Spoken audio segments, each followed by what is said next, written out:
A very, very Merry Christmas to everyone. This is our weekly shakeout, actually dropping on Christmas Day because it happens to be a Thursday. So the weekly shakeout of Paula's Run Club with me, Paula Radcliffe. And me, Christopher Thompson. And it is a Merry Christmas hydrated by High Five. Thank you very much to them for sponsoring this podcast. Don't forget that you can head to highfive.co.uk and use the discount code Paula25, and tomorrow they have all of their 0+ range dropping as well. Oh, this is cool. Big thank you to anyone that is on a run right now on Christmas Day, earning their turkey, earning whatever they've got coming up. Fair play to you. Well done for getting out there. And even if it's Boxing Day, whenever you're listening, if you are listening to this around those times, hopefully you're having a good time. Hopefully, I just hope it's just thank you for listening to us and thank you for having us part of your day because we enjoy it. And maybe get in touch and let us know how you are listening, if you are listening over the Christmas period, because it might be while you're out on a run, it might be while you're out on a walk, it might be when you're actually cooking Christmas dinner. So maybe let us know the most unusual ways that you listened to the pod, if you did, over the Christmas period. And thank you, as Thommo says. Yeah, I have to say I know this is going out on Christmas Day, but I am looking forward to. I think this is the first year that it's going to be, with Theo being 4.5 now, just that kind of special feel to Christmas Day with kids is it does actually add quite a layer to it. So but yeah, I think we'll see we'll see what happens and how it goes. But I don't at the moment. I'm going nowhere near the involvement in the cooking of anything, so which is probably trusted. I did one year try and do a very successful turkey ground, and for any tips, I just want to put this tip because I know I didn't mention this nice Christmas special early in the week, but leftover turkey creamy pie, just turkey and leek Bubble and squeak pie. No, like a creamy turkey and leek.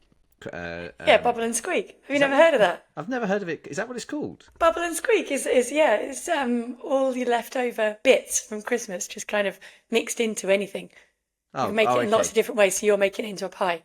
Well, yeah, and a leaky, creamy turkey pie. Yeah. It's just well, yeah. I mean, that's what I thought you meant. Those particular flavourings made bubble and squeak, but I see what you're saying now. Okay, I never realised. I thought bubble and squeak was something to do with the type of meat you used. But anyway. Every day's a school day. Anyway, write in and let us know.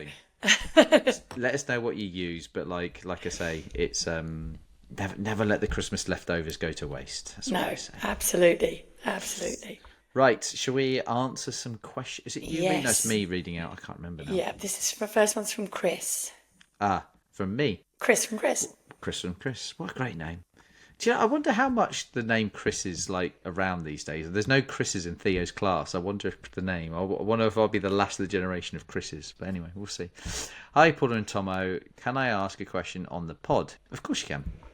I've run for a long time and generally run about 35 to 40 miles a week. The problem is I can't physically pace. I head out to do easy runs, ideally 9-minute miling, and end up going out too quick on mile 1 and then sitting at my usual 7:30 minute per mile pace for the majority of the run.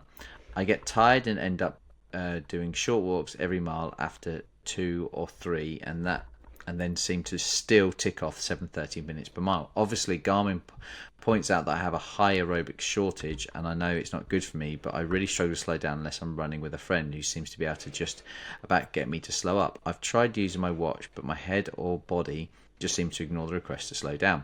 Any help or technique would be really helpful. I would like to be able to incorporate slow runs myself in my training plan, but I'm really struggling. Thank you and hope this makes sense. Chris.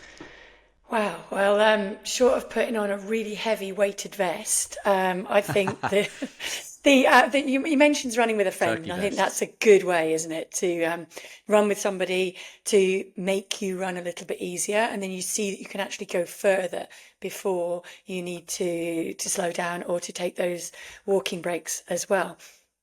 So I think that's definitely a big one. The other one is just to remind yourself that I am going out for an easy run. Look at yourself in the mirror beforehand and say, I am going to run easy this time.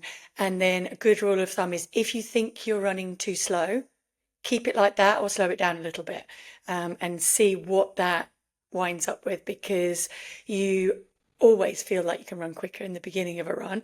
And the key is to judge it over the time effort.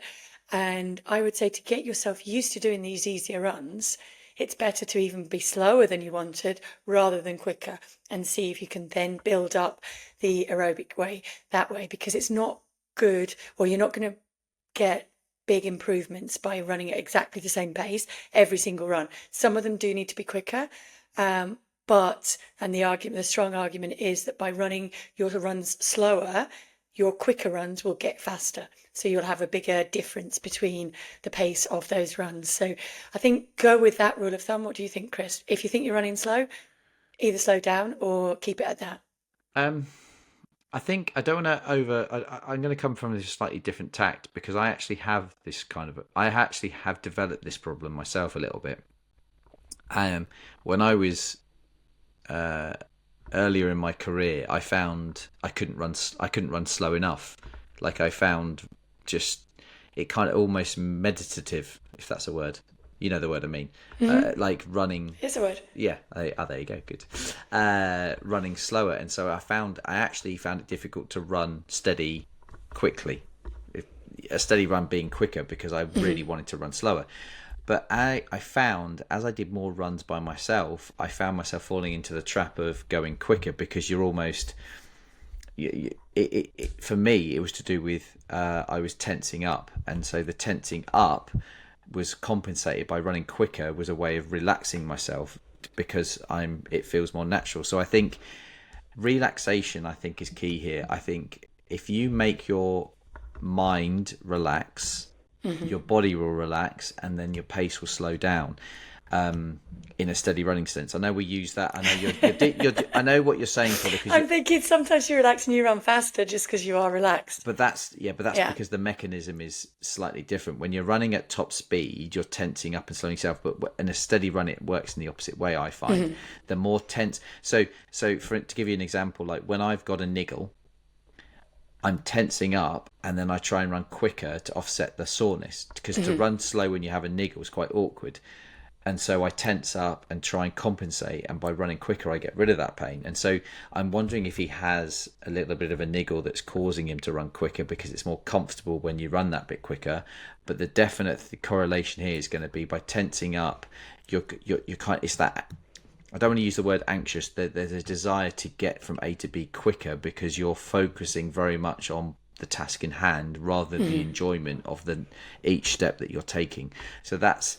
Hopefully I'm making sense, but I do get this, and I do this myself, and I find myself, I do the 7:30 as my target, and I end up running 6:30, and and I totally get that. I have to physically tell myself to relax, to make myself slow down.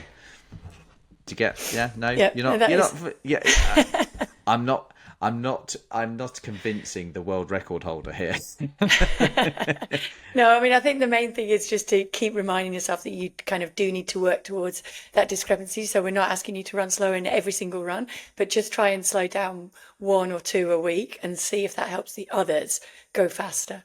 And then that will help you find something that works, and then stick to it. All right, the next one comes in from Anna. Hello, I really enjoy listening to your podcast. I'm looking for a little bit of advice, please. When struck down with a common cold, is it okay to train through it? I've had 2 viruses since September and continue to train through both. In the first one, I was able to do a tempo and a progression run. However, with this current virus, my chest has been so tight, and I've attempted sessions but stopped halfway through. Should I feel guilty about this? No. Do I just need to learn to embrace the discomfort of the cold, or is it better to rest? I've had 1 full rest day a week, but can you offer any further advice about illness prevention? Many thanks, Anna.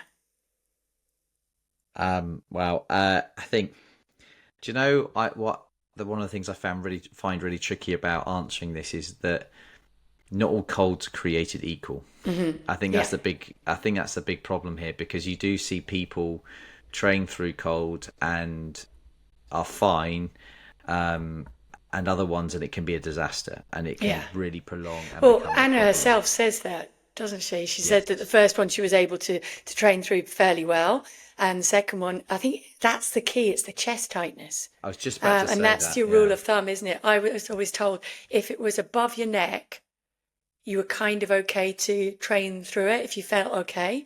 But if it's below the neck and so onto your chest, Yeah. absolutely don't take that risk. Yes. Rest it, because you can end up making it 100 times worse. And as an asthmatic, that's a rule that I learned the hard way. Even ones that would start out as a head cold, if I ran through those and I was at altitude especially, 9 times out of 10 I would end up with bronchitis or worse. So you don't want to make it that much worse. Better to take 2 or 3 days, 4 or 5 days off with the cold and not have it develop into something that's going to take a lot longer to get over. And I think, and you actually took the words out of my mouth of the above the shoulders, below the shoulders kind of comment. The other thing I would add to that is if you come back from a run and you immediately feel worse for having done it, that's another telltale sign, I think, because quite often if it's in your head and it's running, therefore it's clearing your sinuses, Yeah. you'll get quite a euphoric kind of oxygen to the head kind of feel, and you think, oh, I feel a bit more clearer.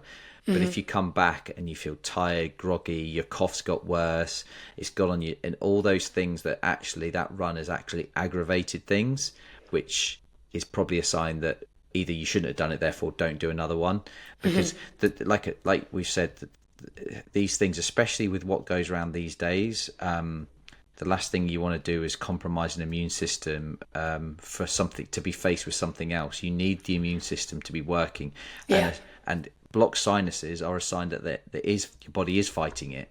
But there's only so much sinuses or your immune system can take before it gets overloaded, and you can create. I mean, did you have glandular fever when you were young?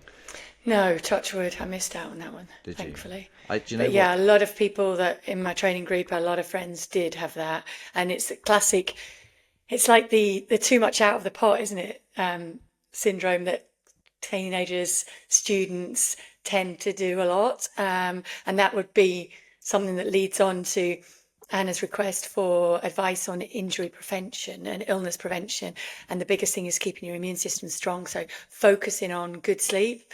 It is Christmas Day, so probably some people were woken up, probably you, Tomo, abnormally early by children wanting to see what Santa brought. No, I woke him up. And so it is a time of year where it's hard to get consistent, good quality sleep in, because you're trying to fit everything in. So trying to focus on that as much as possible helps to keep the immune system strong, boosting it with good food, good nutrition, vitamin backup in the winter, and of course staying really well hydrated. Not with Christmas spirits, but with hydration stuff to keep you really well hydrated. That can help. And yeah, make sure that you're eating. Yes, you can spoil yourself with the treats over Christmas, but make sure you're eating enough good quality nutrition as well in terms of the protein, the carbs, and the vitamins and minerals. It does link to, in conclusion, it's like a good running session is only absorbed and as good as the recovery post Yeah. session. It's the same with a cold. The better you recover and allow your body to recover, the more, not only the better you'll come out the other side of it, the better you'll be equipped to handle other illnesses that come your way. And it's all Yeah. part of that same cycle. Right. Right. This comes in from Phil. Hello, Paula and Thommo. Thanks again for being my guiding lights through my newfound running journey, or midlife crisis, as my wife calls it. This year, I ran my first marathons in London and Berlin. London was a disaster in the heat. Well, I think a lot of people struggled. He ran 4:27 there. Berlin was a much improved result in even more heat with lessons learned from London. 3 hours 56. Wow. Well done, Phil. As I've still not had a fair crack at a good time in normal temperatures, I plan to go again at the Rome Marathon in March, as I couldn't get a London place and was too late for Brighton or Manchester. So I've started my training for that in the hope of going sub 3:45. In the last week, I've been lucky enough to be offered a place in London, which is 5 weeks after Rome. I can't back out of Rome as I have flights and hotels booked, family coming, but I can't say no to London either, as I may not ever get the chance to run it again. So I'm determined to do both. So my question to you is, which one do I prioritise and go for the PB at? Realistically, I'm not going to run PBs at both. I'm 45 and recovery takes more than a minute. So do I go hard in Rome whilst fresh and just let London be what it will be? Or do I treat Rome as a last long run and take it slow and save myself for London, which obviously feels more prestigious? I keep changing my mind, so I would love your advice. Thanks, Phil. I know what I would do straight away. What would you do? I would, for me, it will be not just easier but smarter, I think, to go for the PB at London, Yeah. because I think Rome, to run 26 miles as a long run, as a training run, 5 weeks out, it's not. It's actually not a. That's not a bad training effect to get Yeah. if done in the right way. And again, you have to be disciplined, because just going that bit too quick will offer the difficulty is 5 weeks is plenty of time, and actually, if you went too hard in Rome, you would spend a good while recovering, and then just as you try to get back into training, you've got to start resting up for London. So that's one of the important factors of trying to go easy in Rome. But I think you just have to be mindful that Rome is probably roughly 5-6 miles longer than you'd like to go, and so it just takes that little bit extra recovery, little bit extra mindfulness in the days Yeah. afterwards. But if done in the right way, and looking at London, I think it could serve actually as quite a good, potentially a good boost towards London. But like I say, the discipline that comes with Rome will be the important part there. That's my feeling. Yeah, Paula? and I think I would echo that. I don't actually know the Rome course, so I don't know whether it's a fast course or not. I think technically London is a little bit slower than Berlin, but as a British person in London, the quality of the paces that they will put out there, the quality of the delivery of the event means that there's a lot behind it, which will help you to run a quick time in London. And let's keep fingers crossed that the weather isn't as hot as it was last year. Generally is pretty good, without jinxing it, around that London time. So I also would echo what you've just said, Tomo. I would use it as a disciplined long run in Rome, a time to get away with the family, enjoy the trip. It's all booked, and kind of go through a little bit of actual race prep. That will be a little bit less pressure. Definitely set out steadier. It's okay to finish the last couple of miles quicker and know that you can go quicker when you come to London. That's quite good race practice almost, but definitely hold it right back, probably for the first 20 miles. Yeah. No, sounds good. And good luck. I think Yeah. I'm glad we've sung from the same hymn sheet, to use a Christmas Unusual, joke. that, isn't it? Well, yeah. Well, I've I used was a being Christmas joke. sarcastic. Yeah, but I was I using was a being Christmas joke. I sarcastic. was being a Christmas joke. Christmas joke, sing hymn sheet. Yeah, as long as it's not me singing, we're fine. No pressure, mate. We need to do it. We need to finish on a joke as well, on a Christmas joke. Yeah, we do have to. Right, next one. Have you got that one from John? Yes. Okay. Hi, Paula. This is to you.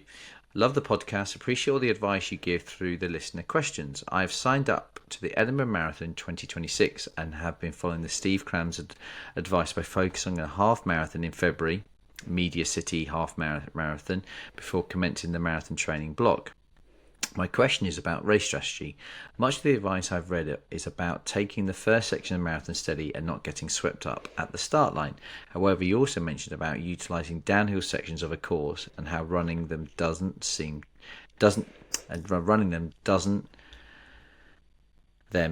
expend extra energy and can save building up fatigue in the quads by not naturally braking slower down. This has left me in somewhat of a predicament as the first 5 miles are downhill, so please see the elevation. Oh, wow. Yeah, he's put the profile up there for us. It's quite steep, isn't it? I can't quite see the actual drop. Let's see if I can zoom in. Oh, no, I've ended up, hang on. Let me see if I can see. It goes 100 metres down to 20 by the looks of it, so about an 80-metre drop in the first bit. My question about fatigue. This has left me in somewhat of a predicament as the first 5 miles is downhill. Please see the elevation. I'm aiming to run an average pace of 6 minutes 48 per mile, but unsure how to approach the first 5 miles, whether to capitalise on the downhill elevation or take it steady.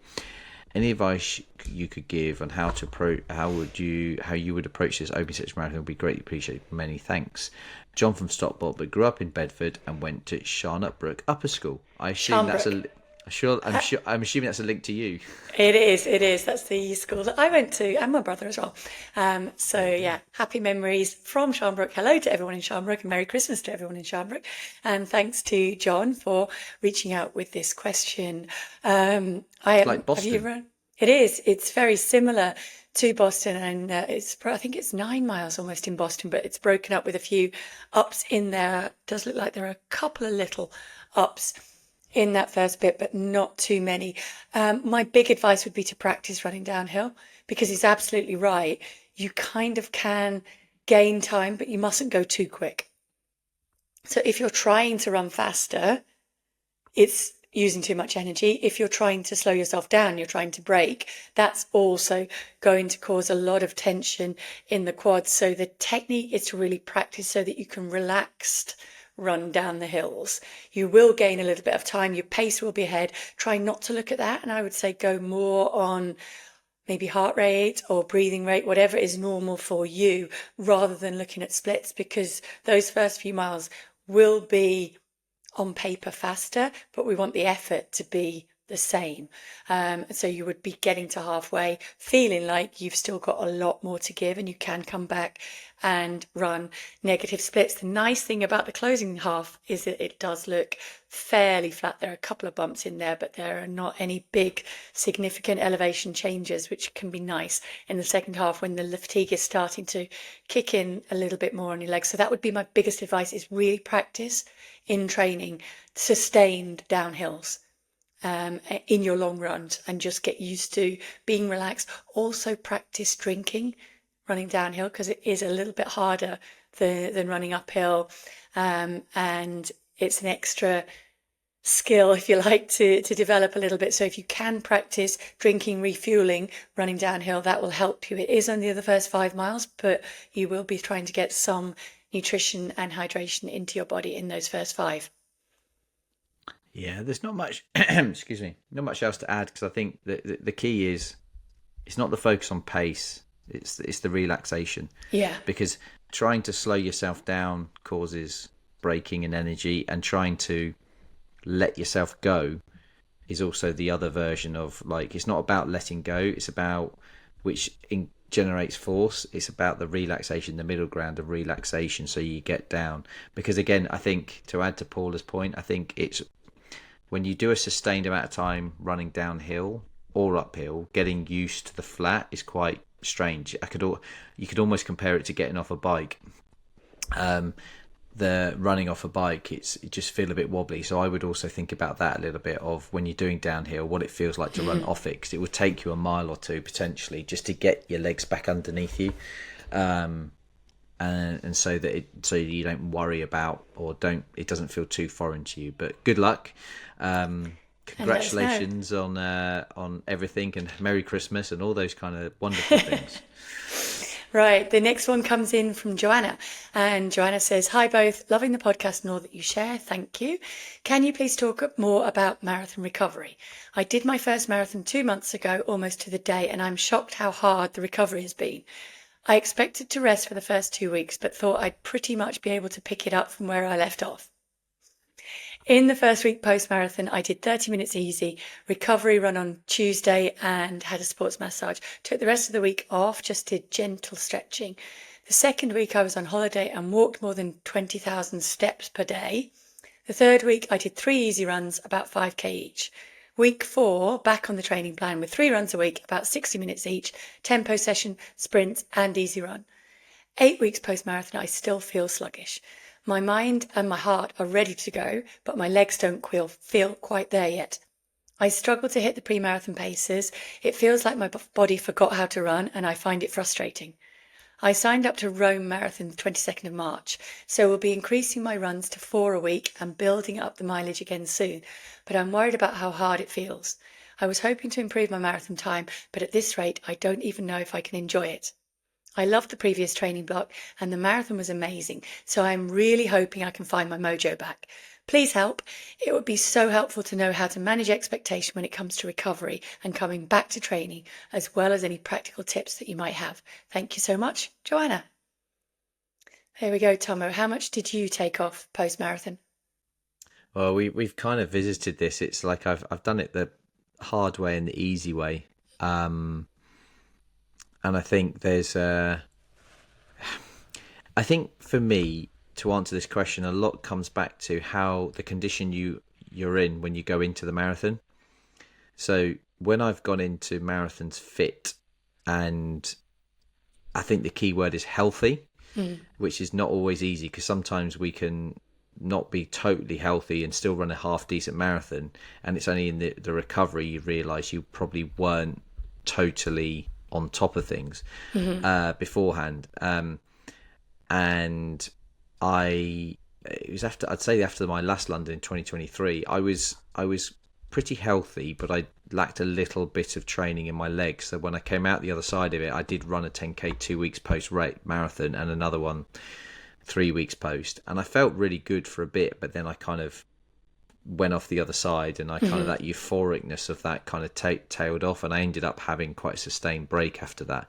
But then I've done other marathons, I've had a similar layoff to this question here, and it's taken me a while to get going. I still think for me in all this, you're still in the window of don't over worry or analyze how you're thinking and feeling. You've done the right thing from what I can see. And I think the thing with marathons, it can click back into place when you're not necessarily expecting it. And I think as long as you get that 2, 3, 4 weeks post marathon right, as I say, like, not, you can't really do too little, but you can certainly do too much. You just trust the fact that the legs will come back, and you're probably doing better than you realise, because you're probably, and I know I've done this, you judge yourselves on that peak from a few weeks earlier, and the reality is when you compare like the last 8 weeks to the 8 weeks in the build up to the race, it's not the same. So you can't expect yourself to be in the same condition. So hang in there, and I would say that I think it's just a case of, it's the body is not unfit. It's not like it's forgotten everything it's done. It's just trying to wake it up, and the body will come back to you when it's ready to come back to you. Would you go with that, Paula? I mean, Yeah, absolutely. I think the biggest thing is she does say, sorry, absolutely. I think the biggest thing is that Joanna does say it's her first marathon, and that is a big learning experience. And it does, I think, I remember it shocking me how long it took for my legs to kind of rediscover the zip. I took 3 weeks completely off. And then in that fourth week, I did, I think, 3 runs that she's talking about every other day, just an easy, steady run. And then started to gradually build things back up. And I want to say it was about 8 weeks. It was like somewhere between, for the first one, 6, 7 weeks to 8 weeks before my legs really felt like they had that bounce back in them, and I was able to recover and to train and kind of do the workouts. And as Joanna said, you really recovered mentally, but there is that lag in terms of your body actually physically recovering, learning, and being back ready to go again for the first marathon. The good news is that if you can stay mentally focused through that period, the training is still having a very, very good effect. It's just that you're not quite seeing that reflected in the training times and in perhaps the way that you feel. And when you do turn that corner, I seem to remember it being like fairly, not night and day, but almost from one day to the next, you suddenly think, oh, and certainly at the end of the week, you think, oh, I'm feeling a bit more sharp, a bit more like myself, and a bit more like I can just pick it up in a run if I want to, and feel okay doing that. So I would really advocate just kind of listening to your body, perhaps after the next one, taking a bit longer off. And don't be afraid if you're still feeling sluggish now, just to take a week off. Now, at this point, when there's still plenty of time left to build towards your next marathon goal, just take a week off and see if that refreshes things and gets you to a point which kind of gets you over that recovery hump of the post-marathon fatigue slump. Because I think particularly if you loved your first marathon, Tommy, you do bounce back much faster psychologically than you do physically, because there is still that rule of thumb from a hard marathon that just takes your body that time, and there's not really any rushing that. No, I would completely agree with that. The psychological healing over physical, and Mhm. I think as well, like just going back to just almost completely shocking the body into something different. Mhm. Through shorter. I'm not saying do a 1500 meters, but like 5K work and just completely removing the body from that long repetitive stuff or steady run and actually shock it into gear, especially at 8 weeks post. You're well Mhm. away from the safety zone of recovery that you can Yeah. try and do things like that. But I think I'm confident that things will start to make sense very soon. Yeah. And like you say, the first marathon is always that's a shock to the system that needs that extra little bit of TLC. But yeah, The only other small thing I would add there is it might be worth looking at your iron levels. Do you think, Tomo? Because if you're still if feeling a it's little bit dragging on, sluggish and you're not turning the corner, it might be worth just getting a blood test done just to see that that first training cycle didn't deplete your stores in some way. It's fairly common for females to get anemic in marathon training, so it might be worth just having a little look at that and see if that's perhaps explaining why you are a little bit more sluggish. maybe. I mean, the only thing I would say is like, yeah, kind of still get these path these next 2, 3, 4 weeks before kind of necessarily. But yeah, it's something to be mindful of if it does drag on for sure. I completely agree. It's just one of these. There's no. It's just that at the moment there's still some logic to why you're feeling what you're feeling at the moment. Quickly, as we wrap up on Christmas Day, have they got what they wanted for Christmas? Have they been good for Santa? Uh, Hang on. This is pre-recorded. Hang on. I know, So but are they? you can say they're not going to be listening. It's fine. Santa's already been by the time it drops anyway. Yeah, oh, yeah. I think. Well, put it this way. There's Santa's very aware that I'm a kid at heart, so I think there's a bit of give and take in there, shall we say? So But has yeah, your stocking been out as well? do you know what this could be the first year I don't have a stocking. To be fair, because it's like, Oh no! you just You know kind of. what? I still have a stocking and I'm 52.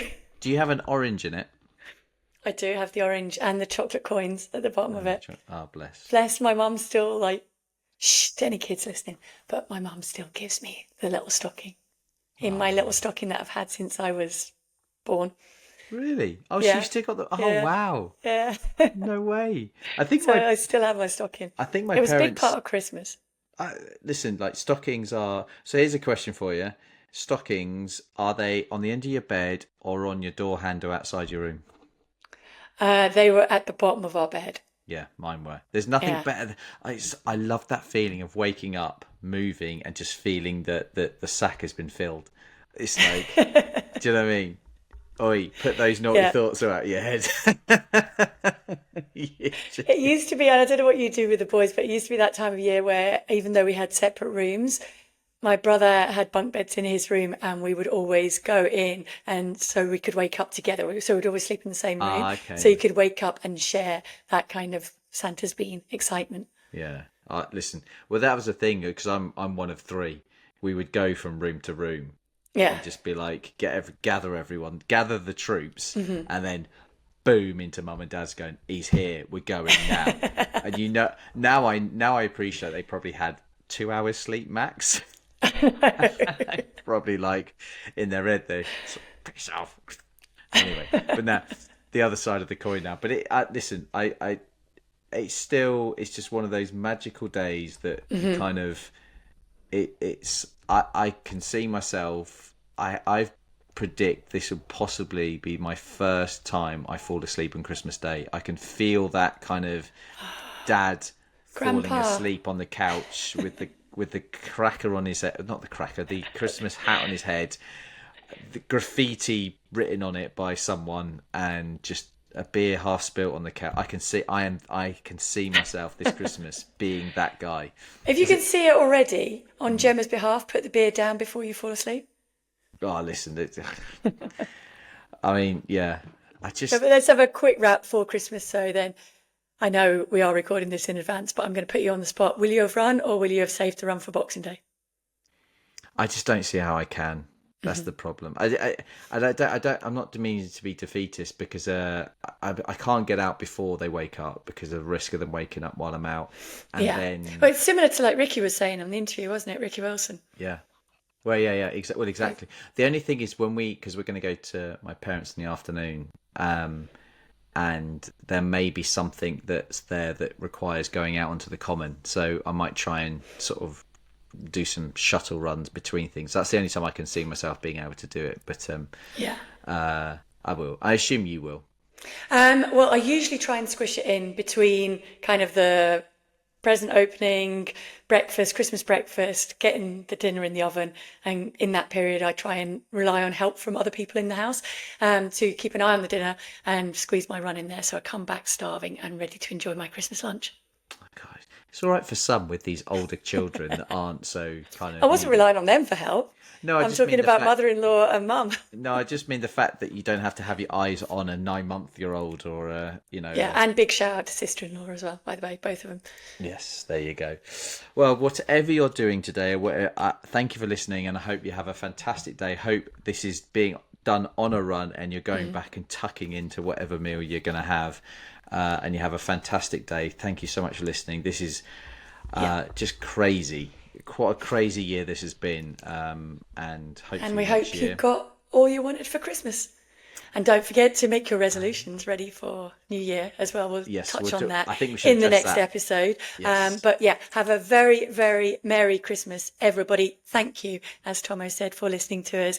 It has been a Momentum broadcast production, and we look forward to seeing you on the launch of the Road to London in the new year. Quick reminder before we go of that WhatsApp number, +44 7564 747 914. Email is paulasrunclub@momentumbroadcast.co.uk, and the high five discount code is Paula25. Head to highfive.co.uk. I think that's about it. Now go and get on with your runs and unwrapping your presents and eating the Christmas dinner.